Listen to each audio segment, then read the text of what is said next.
تعادل الزمالك مع زد هو تعادل مستحق مستحق. انت ما عندكش الشخصية اللي بتبدأ بيها الماتشات، ما عندكش الشخصية اللي بتفضل النتيجة 0-0 لحد ما بتجيب هدف. ده في الماتشات الصعبة زي ماتش الحرس والاهلي كده، زي ماتشات كتير جدا ان هي بتخلص 1-0، ولكن انت عندك مشاكل دفاعية وعندك مدافع اسمه الونش بيعمل اخطاء كبيرة جدا جدا بداية من مباراة بيراميدز. روح اتفرج على مباراة بيراميدز، اهداف بيراميدز واهداف بتروجيت والاهلي، والنهارده عندك اخطاء دفاعية كبيرة جدا. الزمالك وتعادله مع زد هو تعادل منطقي، لان انت لم تسعى للفوز من بداية اللقاء. انت بتلعب على ملعبك، على استاد القاهرة، ملعب حلو وملعب والنجيلة حلوة وزي الفل. وانت بتلعب بثلاثة في نص الملعب اللي هم دونجا وعبد الله ومحمد شحاتة. انت اصلا عندك مشاكل في الخروج بالكورة ده وانت بتلعب بثلاثة، فانت شلت واحد وحطيته مدافع، فبتلعب بثلاثة ورا، فطبعا هتتأثر.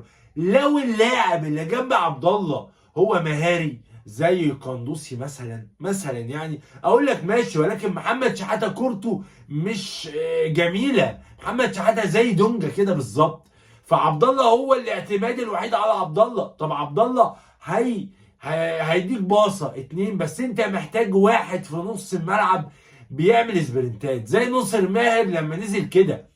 فانت لم تسعى للفوز، ومش عارف ليه الزمالك بيجي فيه هدف. انت امام بتروجيت دخل فيه الجون، امام الاهلي دخل فيه الجون، امام زد دخل فيه الجون، فانت بتتعادل بشق الانفس. انت النهارده الشوط الاول انت لازم تنزل ضاغط بشخصيتك بلعبتك، تلعب باتنين بس مدافعين وتقعد الونش وتلعب بناصر ماهر مع عبد الله ومحمد شحاته. هتلعب كرة حلوه، هتلعب كرة حلوه. مهم جدا المدرب ياخد قرارات زي دي في ارض الملعب ويتهور زي كولر كده. اول شوط التاني بتاع حرس راح منزل بن شرقي ونزل السوليه وساب جراديشار وسام ابو علي وضغط بالفرقه كلها ونجح ان هو يسجل. انت النهارده ما عملتش ده، انت سبت مصطفى شلبي حوالي 70 دقيقه معرفش بيعمل ايه، بيعمل ايه مصطفى شلبي، وبتلعب بونج واحد لان ناصر ماهر بينزل تحت، فانت عندك جنب ناقص. فدي كلها حاجات انت اتأخرت فيها. كان لازم الجفالي ينزل. هل الجفالي ده مقنع؟ نزل عمل كام ترقيصه والراجل وصل.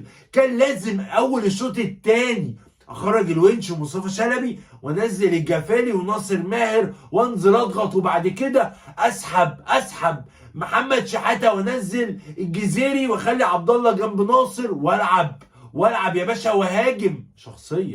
شخصيتك ضعيفه في نادي الزمالك. في 16 ماتش الزمالك نسبة الفوز 50%. 50% هي نسبة الفوز، 50% هي نسبة الفوز، نسبة ضعيفة جدا. 8 فوز و5 تعادلات و3 خسائر. الزمالك يستحق المكانه اللي هو فيها، في ضربة جزاء للزمالك وفي كل حاجة، انا ماليش دعوة. انا يا باشا ما كسبتش في ارض الملعب. انت في 3 ماتشات جايب 3 اهداف، في 3 ماتشات جايب 3 وداخل فيك 3. انت ما عندكش ولا هجوم ولا دفاع. ونص الملعب انا كنت متوقع ان ماتش الاهلي عشان بيلعب الاهلي وعنده نجوم وعنده لعيبه هلعب ب3 ورا ماشي، ولكن النهارده خلاص العب العب 4-4-2 او 4-3-3 او 4-2-1-3 او العب زي ما انا. اعتقد ان الزمالك استحق التعادل بشكل كبير جدا جدا، لان الماتشات دي هي بتبدا من اولها انزل ضغط اسجل. انت استقبلت هدف مضحك، انت بيجي فيك اهداف مضحكه. ده غير محمد عواد اللي بيعمل مصايب، ده غير الونش اللي بيعمل كوارث. دي كلها حاجات انت بتدفع ثمنها في ارض الملعب. في حد بيبص على اداء محمد عواد والونش مع الزمالك؟ محمد عواد وهو بيلعب برجله حد بيبص عليه بيعمل ايه؟ الونش حد بيبص عليه بيعمل ايه في الماتشات اللي فاتت؟ اعتقد ان الزمالك استحق التعادل، لان الزمالك بشخصيته لم لم يسعى للفوز وما نزلش ضاغط وما نزلش عايز يكسب، علشان زي كولر بالظبط. خلي بالك زي كولر بالظبط. كولر قبل ماتش الحرس هو نسي كل حاجه حصلت معاه. انا بتعادل مع الزمالك والناس بتهاجمني، انا لازم انزل اكسب الحرس باي شكل من الاشكال. النهارده حسيت ان الزمالك خايف يخسر، خايف يخسر. اعتقد ان تعادل مستحق للزمالك. تقييمات لعيبه الزمالك بعد سقطت الورقه والله يعني الواحد متضايق. محمد عواد 4/10. ممكن اديله 0 بالمناسبه، يعني محمد عواد ما بشوفش ان هو بيعمل حاجه فذه في الزمالك على مستوى حراسه المرمى. ما بيشيلش كورات اسقف له واه الله يا عواد، ما بيعملش كده. الونش 3/10. حسام عبد المجيد 5/10. صلاح مصدق 5/10. مش عارف ازاي الهدف اللي جه فينا صلاح مصدق وحسام عبد المجيد ما خدوش الكوره. اطول 2 في الملعب بالمناسبه. عمر جابر 6/10. بنتايج 6/10. عندي حاجه بس عايز اقولها بس كده، معلش. انا ممكن بدل ما العب عمر جابر تمام العب بالجفالي بدل عمر جابر، طالما بلعب ب3 مدافعين. الجفالي اللي هو زي ما كان فيريرا بيعمل مع سيد نيمار وفيريرا الولايه اللي فاتت لما خد الدوري والكاس، كان بيلعب ب3 ورا وسيد نيمار بدل من عمر جابر، ما كانش بيلعب بباك. عمر جابر 6/10. بنتايج 6/10. محمد شحاته 4/10. عبد الله 6/10. زيزو 4/10. ضيع واحده حلوه قوي قوي قوي قوي، كانت ممكن تيجي غير العارضه. في واحده ضيعها هدف قدراتك بتبان في اللحظات دي.